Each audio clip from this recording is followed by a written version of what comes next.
નમસ્કાર, આપ જોઈ રહ્યા છો લખત ન્યૂઝ અપડેટ ચેનલ। તમામ સમાચાર અને અપડેટ મેળવવા માટે ચેનલને સબસ્ક્રાઇબ કરો અને બેલ આઇકન પર ક્લિક કરો જેથી તમામ સમાચાર અને અપડેટ તમને મળી રહે। લખતર મામલતદાર કચેરીની અંદર આધાર કાર્ડ સુધારવા મહિલાઓની કતાર લાગી। મહિલાઓ વચ્ચે નંબર લેવા માટે અંદરો માથાકૂટ થતાં પોલીસ બંદોબસ્ત ગોઠવવાની ફરજ પડી। સરકાર દ્વારા બહાર પાડવામાં આવેલ વિશ્વકર્મા યોજના અંતર્ગત સિલાઈ મશીન આપવાની જાહેરાત કરવામાં આવી છે। આ યોજના અંતર્ગત સિલાઈ મશીન અથવા રોકડા રૂપિયા 15,000 આપવાની જાહેરાત કરવામાં આવી છે। આ યોજના અંતર્ગત લાભાર્થી મહિલાઓને ઓનલાઈન ફોર્મ ભરવાના હોય છે। મહિલા પોતાના આધાર કાર્ડ ઓનલાઈન ઉપર અપલોડ કરાવે ત્યારે મોબાઈલમાં ઓટીપી આવે છે। ત્યારે ઘણી બધી મહિલાઓનો મોબાઈલ નંબર આધાર કાર્ડ સાથે લિંક નહીં હોવાથી વિશ્વકર્મા યોજના અંતર્ગત ઓનલાઈન ફોર્મ ભરી શકાતું નથી।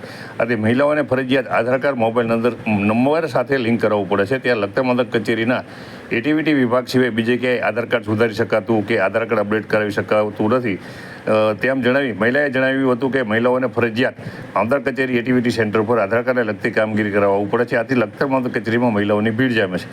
મામલતદાર કચેરીના એટીવીટી સેન્ટરમાં પોતાનો વારો આવે પહેલાં આવે તે બાબતે મહિલાઓ વચ્ચે બોલાચાલી સાથે અથડામણ પણ થઈ હતી। આથી લખતર મામલતદાર કચેરી એટીવીટી સેન્ટર પાસે મહિલા પોલીસ બંદોબસ્તના ભાગરૂપે લખતર પોલીસ સ્ટેશનની 2 જીઆરડી મહિલા કર્મચારીઓને ફરજ પર મૂકી દેવામાં આવી છે જેથી કરી મહિલાઓ વચ્ચે કોઈપણ પ્રકારની માથાકૂટ કે અથડામણ થાય નહીં। લખતર પોલીસ સ્ટેશનની જીઆરડી મહિલા કર્મચારી એક પછી એક મહિલાને પોતાના ક્રમ મુજબ એટીવીટી સેન્ટરની અંદર આધાર કાર્ડ સુધારવા માટે થઈ અને મોકલવામાં આવે છે। ત્યાં લખતર મામલતદાર કચેરી એટીવીટી સેન્ટર સામે મોટી સંખ્યાની અંદર મહિલાઓ પોતાનો આધાર નંબર આવે તે માટે થઈ અને પોતાનો આધાર કાર્ડ સુધારવા માટેની કામગીરી કરવા માટે થઈ અને બેઠેલી જોવા નજરે પડી રહી હતી।